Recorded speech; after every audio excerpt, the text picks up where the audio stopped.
Fight fans, welcome to the PBC Podcast, brought to you by Premier Boxing Champions with your host, Kenneth Bouhairie and Michael Rosenthal.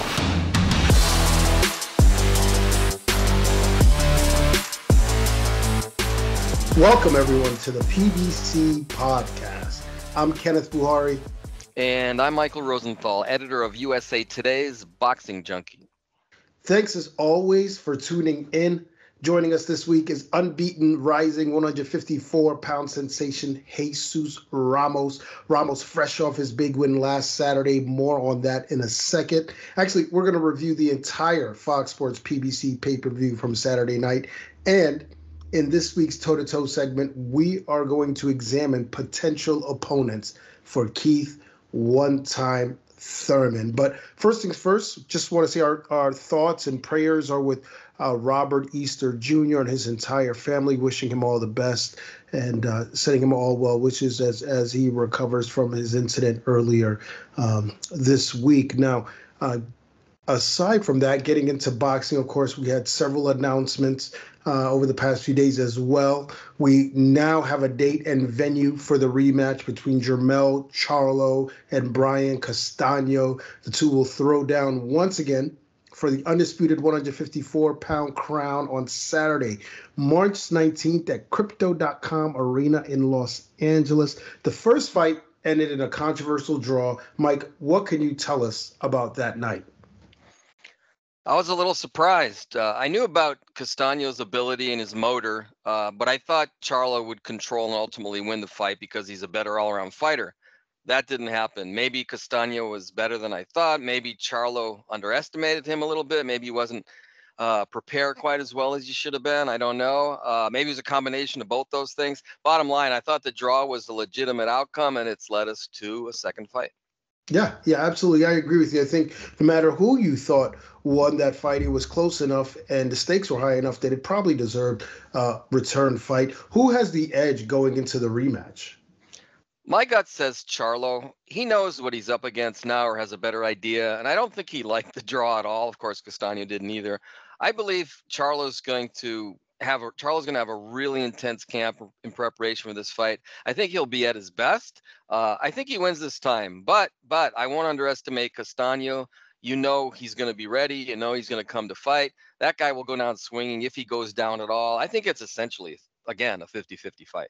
Yeah, I agree with you. I mean, I think it's going to be another war, another pick'em, and we'll see who's able to make better adjustments. I mean, that was a great fight, the first fight. If we get anything like that, I think fight fans will be more than happy. Now, another big fight that was just announced, the return of Errol Spence Jr. Spence, the unified world welterweight champion, takes on WBA champion Yordenis Ugas Saturday, April 16th at AT&T Stadium in Arlington, Texas, also better known as Cowboy Stadium. Mike, thoughts on this matchup?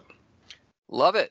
Titles don't mean much to me, as you know, but I do like unification bouts. This fight will leave us with only two welterweight title holders, which is at least moving in the right direction. And I think the matchup itself, which I think is competitive, and I really like the matchup itself, which I think is competitive. Spence is considered one of the two best 147-pounders, maybe the best, for obvious reasons, and Ugas is damn good, as he demonstrated against Sean Porter and then against Manny Pacquiao when he won his title. Ugas is a superb boxer, a superb athlete. You know, he was reared in the Cuban amateur system. They produce so many polished boxers. He's the real deal. I just think that Spence is a chameleon who can adjust to anybody's style, which is one reason he's so difficult to beat. So I would probably favor Spence, but I give Ugas a shot. How big a risk is this for Errol, given the inactivity, the eye injury, and so forth? Well, first, I think Ugas is a risk under any circumstances. Right. And yes, it's a bigger risk given Spence's injuries from his accident and then the eye and his relative inactivity. He's fought only one time in 2.5 years. Yeah. But I saw enough against Danny Garcia in December 2020, which is his last fight, to think that Spence is near his best. He looked good to me. And he's had more time to recover from whatever was ailing him, I guess primarily the eye. I think he'll be whole for the Ugas fight, which might not be good news for Ugas. Yeah, I mean, 100% Errol Spence, pretty darn tough to beat, but we'll see if we see a 100% Errol Spence on April 16th. In your opinion, which fight has the greater chance for an upset? Charlo-Castano 2 or Spence versus Ugas? Yeah, I really like this question. It was a fun question to think about. I would say it's about even, but if I have to choose one, I'll say Charlo-Castano, because Castano has already demonstrated that he can fight Charlo on even terms. Charlo has, in other words, I'm not sure how much of an upset it really is. Charlo had better be at his best or he won't win that fight. I think Ugas will be competitive. How could he not? He's just too talented. But I'm guessing Spence will win that fight more handily than whoever wins the other fight. Interesting. Well, we'll see what happens come prediction time. I really can't say. I mean, I think both of these fights could go either way. They're just great matchups. But enough of the hot takes. Let's move on to the week in review. Last Saturday, FOX Sports PBC pay-per-view was live. A 4-fight card capped off by the return of former unified welterweight champion Keith one-time Thurman against former 140-pound world champion Mario El Azteca Barrios. Been nearly 3 years since we last saw Thurman in the ring, but we got one hell of a reminder on Saturday night because, save for one or two moments, it was all one time. Thurman won a wide unanimous decision in this one. Mike, what was your take on his performance? I thought it was a good performance. I was impressed. He gave himself a B plus, or was it a B minus, C plus, something like that. I gave him a B, which is pretty good given his long layoff and a capable opponent in Barrios. I thought going in that he would win the fight because he's a better all around fighter. He's healthy, and that's pretty much how it played out, even with the long layoff. I thought he was too quick, too elusive, and just too good for Barrios ultimately. Was it the best performance of Thurman's career? No. But it was a strong performance given his inactivity. The only real flaw, if that's what you want to call it, I don't really call it a flaw, but some people might, was that he couldn't take Barrios out. Maybe a more active Thurman could have done that. Or maybe the 10-ounce gloves played a role. Yeah. Bottom line was that Thurman had a very good night. Oh, yeah. So you kind of mentioned, you said it wasn't his best performance, but it was a strong one. Did he, in your opinion, look like the Thurman of old? I think he did for the most part. I always thought of him as a quick, athletic, dynamic fighter with, elite, obviously with elite skills. And I think that's what we saw. I have to qualify that by saying that Barrios isn't quite at the very, very top elite level, at least as a welterweight. Not yet. He may end up there. I don't know, but he's not there yet. I need to see Thurman against a next level guy to really know where he's at. But based on what I saw against a damn good opponent, he reminded me of the Thurman of old. I think he definitely looked better than he did against Josecito Lopez and Pacquiao. Interesting. So do you believe this Thurman can compete against the welterweight elite? I think so, for the reasons that I've stated. And I think he probably will be even better the next time out because he got some work in against Barrios. Again, he's had time to heal from his injuries.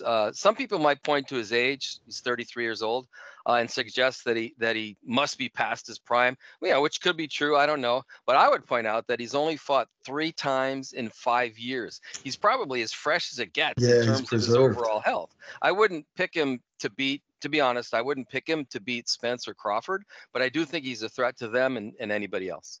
Yeah, I think that I'm curious to see what he looks like the next time out. If this is how he looked like after a near 3-year layoff, I don't think he's going to look worse. And if he looks better than what he did on Saturday night, then he just put the welterweight division on notice. What about Barrios, though? What'd you make of his performance? I thought Barrios had reason to be proud of himself after the fight. He boxed well. He had his moments. For example, that body shot in round 8 could have been the beginning of the end for Thurman. I think that really hurt him. Barrios was just a step behind Thurman most of the fight. He couldn't cope with Thurman's stick and move tactics. He was just so good moving in and out. His quick hands and is surprisingly accurate to me because of the layoff. I thought he'd have problems with timing. I don't think he really did. Barrios just wasn't quick enough, wasn't quite athletic enough. He was definitely competitive, though. I think he could hang with almost anyone, and I think his experience in this fight and the next 1 or 2 coming up will make him an even better fighter. As he grows into the welterweight. Who should be next for Barrios? I was just looking around for names. I thought of Jamal James. Abel Ramos, who just lost that close Those are fight. good fights, yeah. It's another possibility. Maybe Omar Juarez, or even Ryan Carl after their war the other night. I'm thinking a fighter at this level might be a good next opponent for Barrios. You don't want to shoot too low, but I don't think you want to shoot too high either. He needs to get a win under his belt.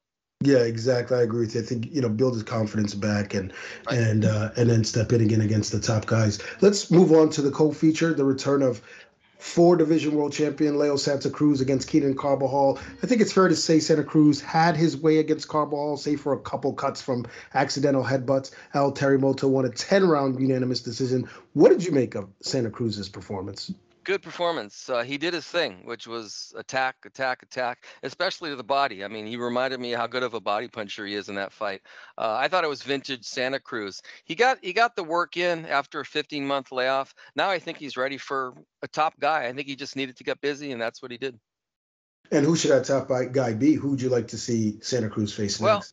He evidently plans to return to 126 pounds, which makes sense to me if he can make the weight. He's a small 130 pounder. He sort of stretched because he wants to win titles in more divisions. Or he wanted to win titles in more divisions. He's even talking about moving up to 135 and trying to win a title there. But he still holds the WBA featherweight title. He said he'd like to unify titles, meaning that means that just by looking at who the title holders are, that means he'd like to fight Mark Magsayo. And I think that's the guy he really wants, or Emmanuel Navarrete, if the Magsayo fight can't be made. I think that's a great plan for Santa Cruz. And I think he's got if he can make weight comfortably, if he feels strong, he's got a real good shot against those guys.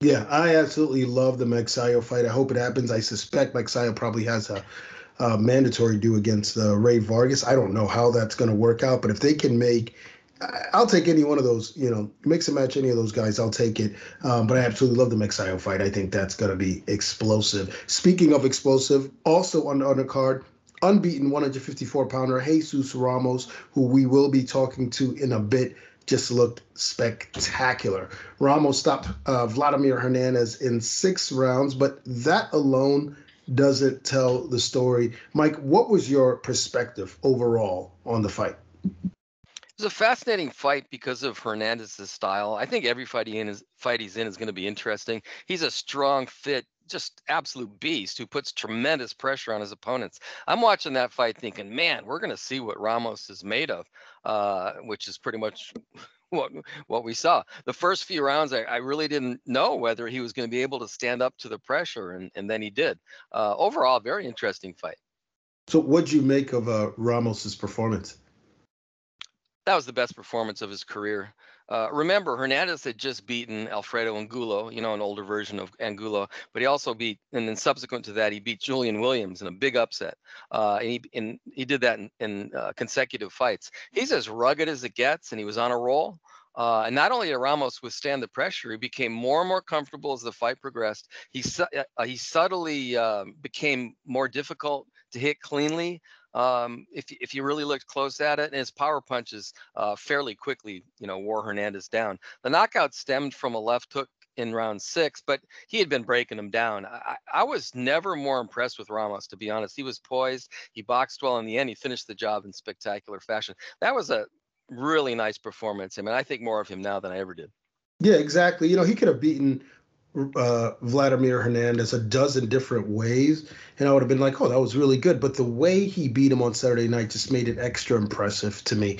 That was a veteran-like performance, the way he went about breaking him down and showing his ring IQ and his composure, which is not something you see in, fighters his age. He's only 20 years old, so it's just amazing to see him fight like that. Who would you like to see Ramos face next?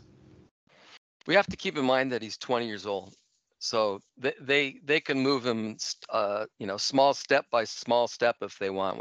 And I think that's probably the wise way to go. Why rush him? I think he could, but at the same time, I think he could probably beat a contender, maybe even like a top 5 contender, depending on who it is. I just don't want to jump the gun with him. There is no rush. You got something really special. Don't push him too hard and get him in with somebody who shouldn't fight at this stage. If you want to know names, the one name that I thought of was Austin Trout. Once, one of the top guys, maybe still has more than I realized, but that might be the kind of guy that you shoot for. Anyway, not the top guys, but the next level. Yeah, exactly. I agree with you. You take your time. There's no need to rush with this kid, although he looks ready. Why do it? Maybe a Sergio Garcia who's coming off that loss to Sebastian Fundura, or maybe yeah, somebody somewhere in 5 to 15, as you said. I think would be ideal, and I would push for the lower half. Just continue to slowly build him up. Again, he's only 20 years old. Just keep him busy. Now, in the pay-per-view telecast opener, former two-division champ Luis Nery got back in the win column with a nice points win over Carlos Castro. How did Nery look to you? That was a good bounce back performance, wasn't it? There was a lot of questions about him after his loss to Brandon Figueroa, because he got handled in that fight, and we just didn't know what he was going to bring, and it turns out he brought quite a bit. His performance reminded me a little bit of Thurman's. He didn't stand and trade with Castro like he did or was forced to against Figueroa. He was like boom, boom, and then he was out, and moving. He'd throw a couple punches, get in, get back out again. He didn't allow Castro to find a groove in that fight. He always seemed to beat him to the punch. In the end, I thought Nery just outworked Castro, and I thought he deserved the decision. I actually scored it 7-3. Yeah, I thought it was close, actually. I didn't score, but just sort of watching, I thought there were lulls there from Nery, and folks talk about his defensive prowess, and certainly was impressive, but I also thought he was sort of pacing himself because he was fatiguing at times before he found his second win. What about Castro? What did you make of his performance? Well, like I said, I didn't think he ever really figured out how to take control of the fight. He had some good moments when he caught up to Nery, which evidently impressed the judges who had it close. I just don't think he did enough. I had it 7-3 for Nery, so I thought it was clear. Maybe 6-4 would have been okay too, but I thought it was an okay performance. But he just couldn't completely figure out how to get to Nery consistently. That's what I would say about his performance. Yeah, I think Nery's experience sort of carried him through here. There were times where Castro could have pressed, but he did not, and sort of dug himself a hole with that first round knockdown. Never seemed to be able to quite get out of it. Who would you like to see Nery face next? Anyone but Brandon Figueroa. I don't know really. He just beat a top 5 guy. I mean, I don't know if people realize that, but I think he's ranked in the top 5 by 3 different sanctioning bodies, Castro. So Nery's in a position to fight anyone. I thought if you want names, I thought of Rais Salim, maybe Arani Rios. I don't know. Maybe he gets a shot at Stephen Fulton at some point. I don't know, but I think he's up there, and he's a legitimate candidate for pretty much anybody. Anyway, Nery scored a big win. He's in a really good position. Yeah, I agree with you. I mean, I think that coming off that, it's right back to the top for Luis Nery. I like Rais Salim as an opponent. I think he's probably going to wait to see what Stephen Fulton does. I'm sure he wants a crack at Fulton at some point this year, and that was a pretty impressive win. He's fought 3 straight undefeated guys, and I think he showed different things in this fight. We'll see if he can deal with Fulton if that fight were to go down. What about Castro? Where does he go from here? Well, I don't think he goes anywhere, and I don't mean that in a bad way. I mean, I think he maintains his position as a legitimate contender. I'm sure the loss stung to a great degree for him. First loss always does, but he was competitive against the top experienced guy. He's only 27. I'm sure he learned a lot in that fight that'll help him going forward. I think this guy is a really good fighter. It wasn't his night. Nery wouldn't allow him to get into a groove, but I think he's a good fighter. I think he's going to be back. I agree with you. I think he just needs to work his way back. It was a good learning experience for him. Take that and apply that lesson to your next fight. Leading up to the pay-per-view, we saw 2 good scraps on Fox. Luke Santamaria with the upset decision win over Abel Ramos, and then Omar Juarez squeezing by Ryan Carl on points too. One quick note in our prediction league, Mike and I are both 5-2 after last weekend. Hopefully that changes soon. But it is time to bring in our guest. He is one of the rising stars of the sport at only 20 years of age. And last Saturday, he looked well beyond his years, stopping veteran Vladimir Hernandez. I think the entire boxing world is beginning to take notice of this young man, Jesus Ramos. Jesus, what has been the reaction to your knockout over Vladimir Hernandez last Saturday? From a lot of people, there's been some good comments and some bad ones. It's like everything, but I feel like we have had a lot of positive ones. Yeah, a lot of people think that kind of my strategy was wrong. I was taking too much punches. But me and my team felt like, I mean, yeah, maybe we took a little more than the usual, but if we would have kind of moved away from Vladimir, kind of like J-Rock did, I think we would have fell into his plan. Because he kind of feeds off of that. He feeds off of his opponents running from him, and it's almost like he gets more energy the more you run. So we kind of had to stay in the pocket with them and work his body and break him down. Now, what did you think of your performance? I thought it was great, man. I thought I was going to have all positive comments. You know, I thought it was going to be – I felt really good in there. I felt like our game plan worked exactly how we planned it. You know, we knew he was going to come out strong. We had to weather the storm a little bit. And but while we were weathering that storm, we were going to work the body. We were going to place our shots.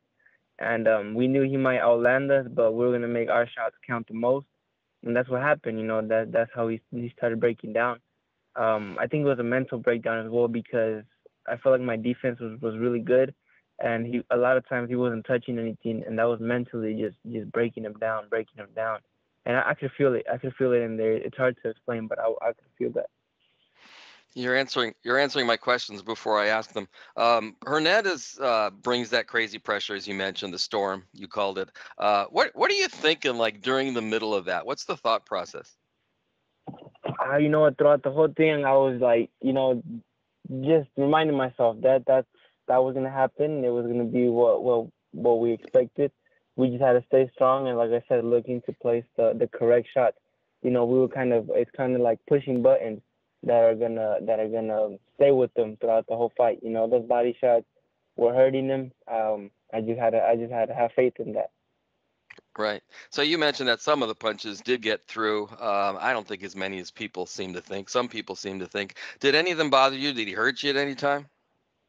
No, he did. He never hurt me because, yeah, like you said, not a lot got through. And I mean, when they would get through, it wasn't like they were solid punches. I was kind of rolling with them at the same time. So it was never, he never hurt me. You sort of alluded to this earlier, but you seemed to make adjustments after the first few rounds. It became, more difficult for him to hit you cleanly, and then you started landing some big punches. Could you tell us how you took control of the fight? Yeah, the main thing was kind of just staying relaxed in there. I think it was the main thing, because it's kind of when you're in with the fighter like Hernandez, just throws and throws. It gets really, really hard, because you start thinking of what are the judges thinking, what are the people thinking. So I mean, mainly it was controlling my mind and knowing that it was all part of the plan, that we just had to keep working, keep executing the plan. And as the round started going, I was seeing everything a lot more clear. I was seeing all of his punches, all of his intentions, and I wasn't just, letting him hit me or capitalize on my mistakes. So, I mean, it just got easier as the rounds went on. Gotcha. So were you concerned at some point that maybe if you didn't get the knockout, it would be a close fight with all the punches he was throwing? Nah, I never thought that, because, like I said, and while we were in there, I felt him kind of just break down. I felt him kind of get frustrated, the fact that he wasn't doing the damage he was expecting. So yeah, I never thought about the scorecards. I kind of always had in the back of my mind that we were going to stop him. The beginning of the end was that big left hook in round 6. How did you set that up? And did you know immediately that you hurt him pretty badly? Yeah, I saw him. He was gonna open up with the right hook. He was opening up. I saw it. I saw his intentions. I kind of touched him with an uppercut, and I saw he was gonna open up. So I waited for him, and I saw he came in wide. So I came in, just with a short punch, right on the chin. It wasn't, like, I didn't throw with everything. I didn't throw bad intentions. I didn't throw, it wasn't my hardest shot. But it was clean, and I knew it was right on the button. And I saw his reaction. I saw his legs went immediately. He tried to take a step forward, and I saw his legs went. And, it was I had to jump on him. I immediately thought, I had to jump on this guy. We're gonna go the full distance. I knew it was my chance to get him out. Very good. So you destroyed a guy who just beat Alfredo Angulo and then former champion in Julian Williams, which is a pretty big deal. How big do you think that victory is for you in your career? I think it's huge, man. It's a huge victory. It's something me and my team are really proud of, because throughout this whole training camp, everyone was doubting, was doubting if I was going to be able to beat him. Beat him, and then even more so get him out of there the way I did. And so yeah, there was a lot of doubters, but we knew what we had to do. We knew what we worked for and how we were going to do it. So we just had faith in that. But it's huge, and I think as long as I keep taking on guys like Vladimir Hernandez and keep taking them out, I'll be ready for a title shot pretty soon. Now, on the same card, Jesus, your uncle Abel lost a close decision to Luke Santa Maria. Did you get a chance to watch that fight? And if so, what were your thoughts? Yeah, I did. I was actually getting ready for my fight. Not necessarily getting ready. I was just kind of stretching and backstage and watching the fight. It was tough. It was tough seeing. I didn't pay close attention to it. I did feel like my uncle had won, but he didn't, and it was time to focus on mine. I couldn't dwell on it. I couldn't think about it too much. I just had to, stay strong, stay focused, and I had a tough fight and a tough fighter in front of me. Yeah. And going into my fight, we had, it was all Arizona fighters, and my uncle had lost, and then we had another fighter, Carlos Castro, that had lost. So we were all for 2. It was kind of everything was against me. It was all on me. All the pressure was on me. Yeah, sure was. Now, I mean, you're kind of used to this. You've been sparring Abel since you were just 15 years old. Can you tell us what that was like? Sparring Abel, I remember he would hit me with anything, and I would fly back. Man, it was super. It was always hard sparring him, and I know he wouldn't take it hard on me, but still, he always made me work, and I think that's what has helped me a lot, especially in these kind of fights where I got a bigger guy pressuring me. It was the same thing when I was sparring Abel. He would put me in those tough spots, and I owe everything to him, because he's taught me a lot, and he also, every time we're sparring or whatever, he's always giving me advice, and it always works. It always works, and any advice he gives me always works. Who are some of the other big-name fighters that you've sparred with along the way? I've sparred Terrence Crawford, Erizandi Lara, Maurice Hooker, Jamal Herring, Terrell Williams. I was only like 16 when I was sparring Terrell Williams. Adam Lopez. Also, I was young when I was sparring Adam Lopez. A lot of fighters, man. I've been in there. Troy Isley, actually, he helped me with this one. At the beginning of camp, we didn't have any southpaws. I was sparring him. Yoelvis Gomez, and the list goes on and on, man. I've been in there with a lot of great fighters. Yeah, I didn't expect you to give me the names that big. So how did sparring with guys like Crawford? I mean, how did that help you improve as a fighter? Is that where you sort of evolved to what you are now? Yeah, definitely a lot, man. I evolved, and not only that, it gave me a lot of confidence, knowing what I can do in there. Knowing that because I felt good when I sparred Terrence Crawford. I felt good.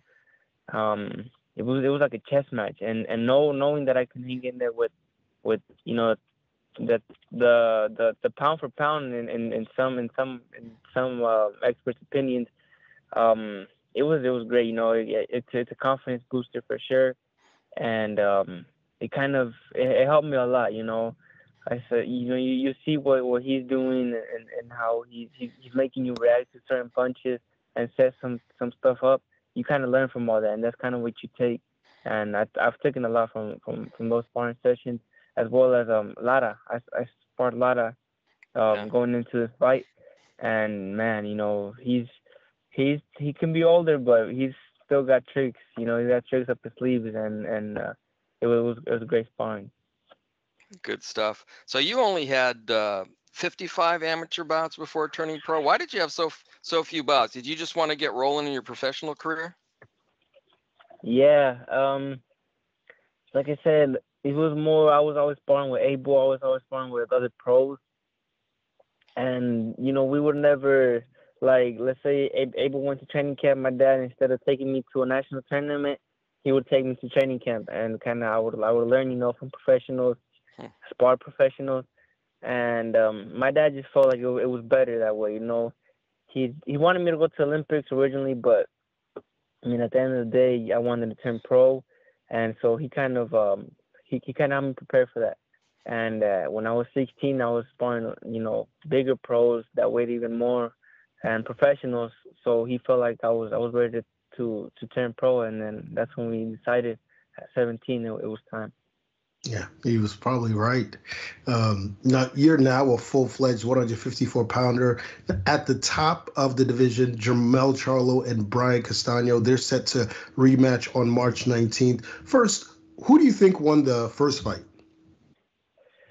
In my opinion, I felt like Castano outworked Jermell Charlo. I felt like he did just enough to pull it off at the end. It was a really, really entertaining fight, though. I enjoyed it a lot. What about the rematch? Who do you think wins that? Man, I think that's a tough one, but I'm going with Castano as well. I feel like if anybody has more room for improvement, I feel like it's Castano. I feel like in the first fight he was missing a jab, a jab to set up his offense. And a lot of people have told me, I don't think Castano can develop a jab. But I saw Maidana do it. It wasn't the perfect jab, but it was just enough to set up his offense. And I think if Castano can do that, he's gonna give Charlo even more problems in the rematch. Wow. I think you might have a future as an analyst, Jesus, many years from now. Yeah. I just love boxing, man. I'm always watching boxing. I can tell. It's great. Yeah, we can tell.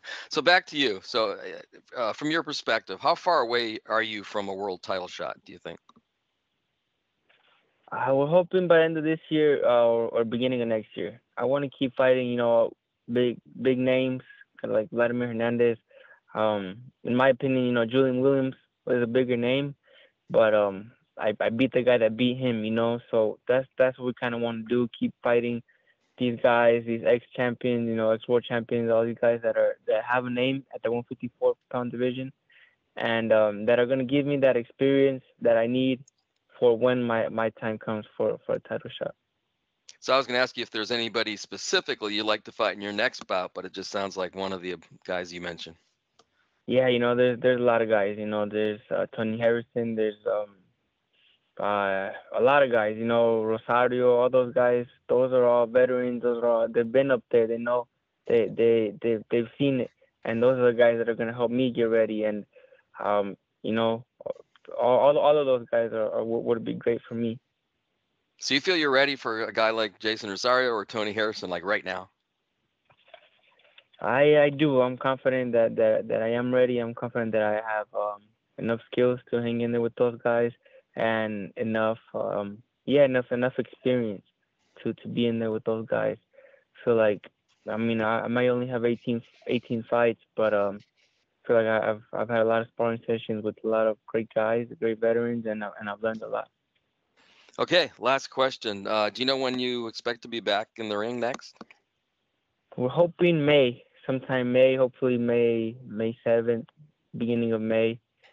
For Cinco de Mayo weekend, that would be something huge, and that's what we're hoping for. And we'll stay ready for whatever, though. Fantastic, Jesus. Congratulations on a really special performance this past weekend, and best of luck going forward. Thank you, guys. I appreciate you guys' time. February 26th in Las Vegas, we got Prime Time back on Showtime. Prime time on Showtime. Chris Colbert gets his first world title shot against the champion, the kid, Roger Gutierrez. My mind is locked in. I'm locked and loaded.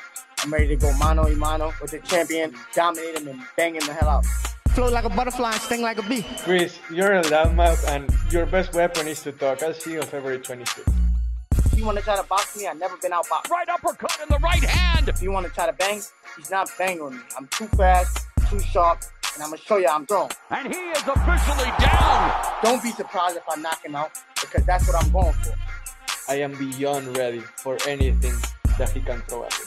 And I'm going to come to Vegas and bang him the fuck out and bring that home back to Brooklyn.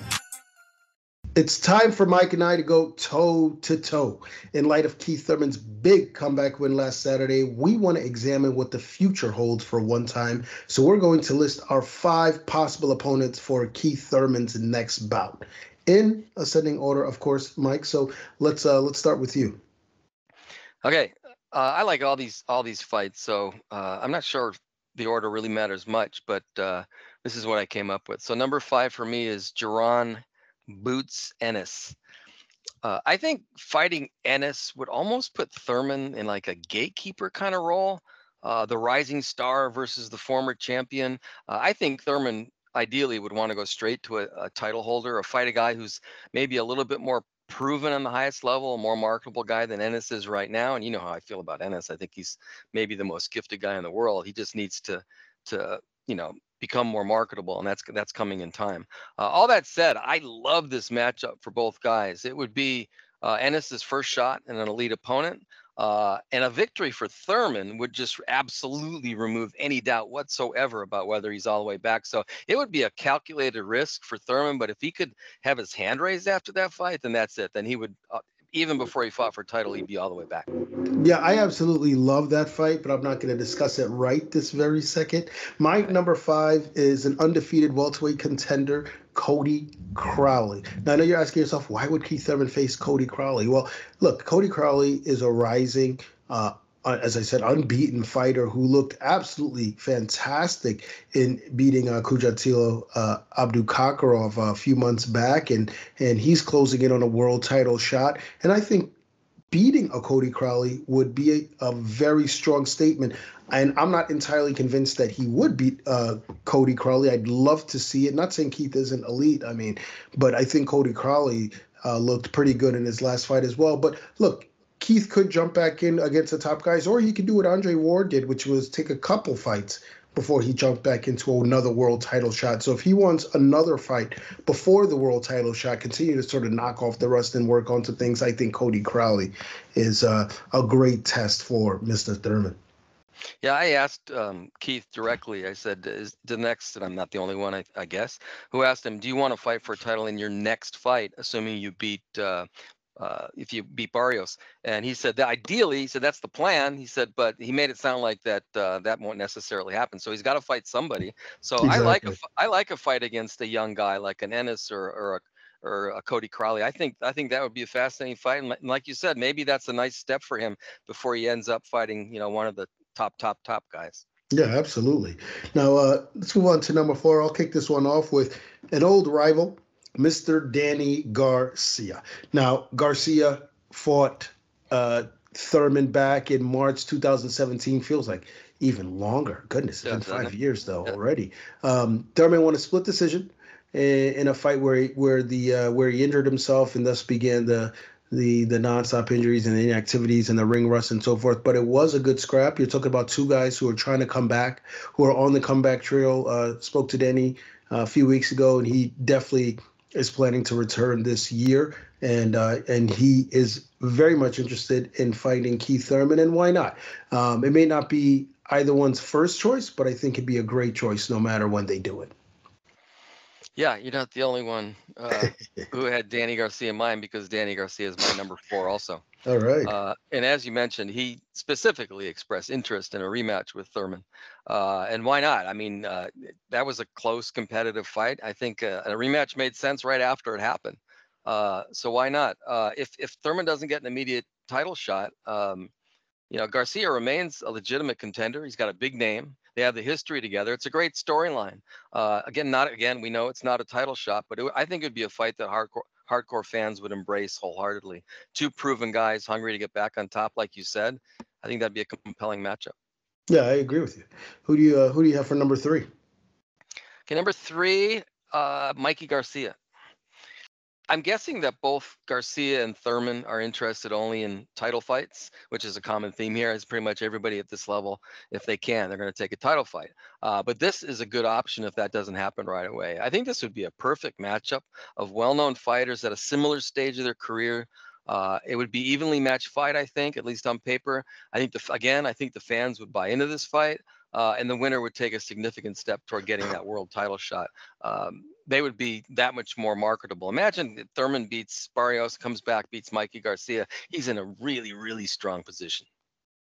Yeah, I thought about that fight. I like that fight. Ultimately, I didn't choose Garcia for the list just because, he's coming off that loss to Sandor Martin, and I'm just not sure if he's as formidable at 147 as he is in the lower divisions. I would like to think that if he can, he should go back down to 140. I'm just not convinced. I agree. Ultimately, I just haven't heard that he's going to do it. That's the thing. Right. And that's it. If he's not able to do it, because we know Mikey's better than what we saw against Sandor Martin. That was, maybe he needed that to shake off the rust as well. If he's not going to do it, then sure. I like the fight against Keith. I think Keith ultimately is probably too big, too strong, too powerful for Mikey at that weight. But it's certainly a name. It's a big fight.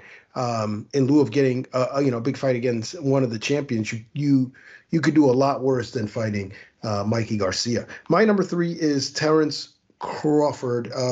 This is a name that Thurman has thrown around quite a bit, and Crawford himself has said that he believes Thurman's the biggest fight out there for him, and that's with good reason.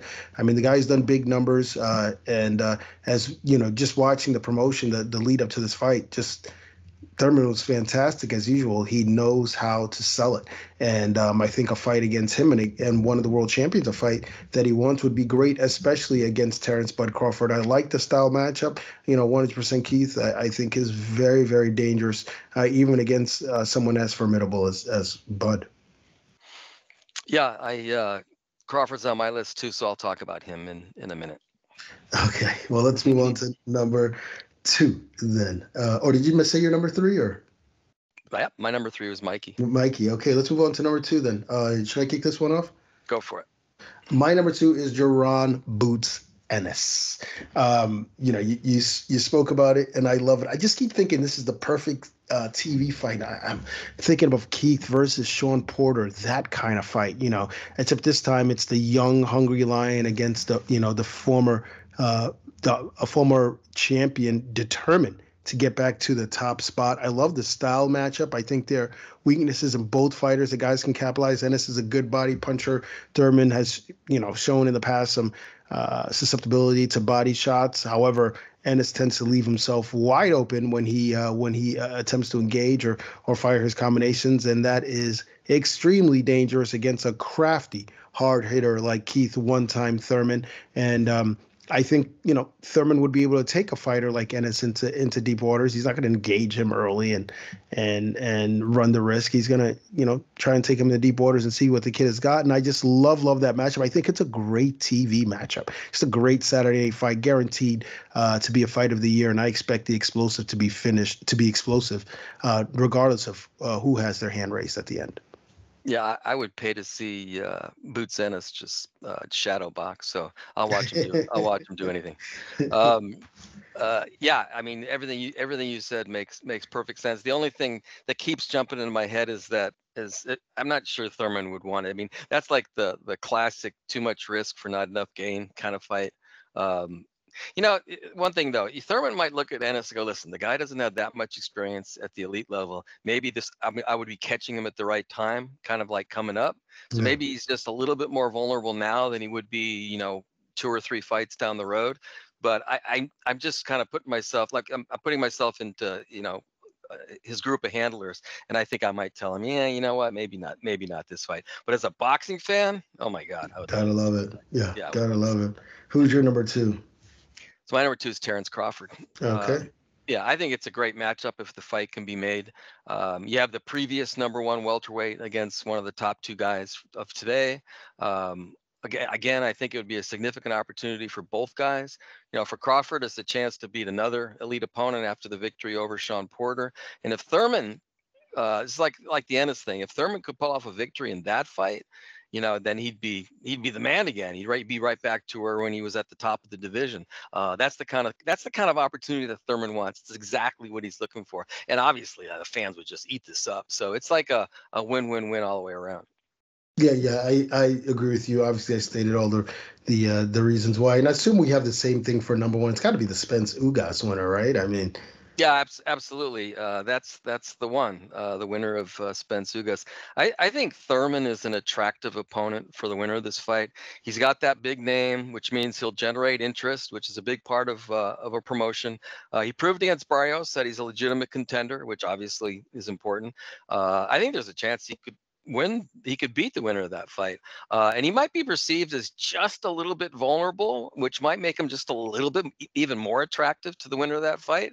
I think all these guys a lot of guys usually look for like a little edge if they can find one. I think they might see Thurman as a little bit vulnerable for, the reasons that we've discussed, the layoff and so forth and so on. Remember, he's still only a few fights removed from shaky performances against Josecito Lopez and Manny Pacquiao. So I think he's the perfect foil for a unified champion in the welterweight division. Yeah, I think it's just a big fight, period. Keith Thurman versus the winner is just a huge fight. I mean, Errol Spence and Keith Thurman is one of the biggest fights that could be made in boxing today, and also one of the best fights that could be made in boxing today. Thurman is a proven ticket seller. It's proven on television, proven on pay-per-view, and proven in the ring. You're talking about the man who was king before the injuries and the inactivity set in. He was the man. And so for him to come back with this performance, I think he established that he's still an elite welterweight. And if he wants to go ahead and fight one of the top guys, why not fight for the best? Why not fight the top dog? So I absolutely love that matchup. And so hopefully we get some clarity later in the year. Thankfully, Spence and Ugas are fighting April 16th, and I think we'll see what happens after that. That is going to do it for this week's show. We want to thank Jesus Ramos for stopping by, and we want to thank you guys for listening. Be sure to check back next week for more boxing talk, more banter, more interviews right here on the PBC Podcast.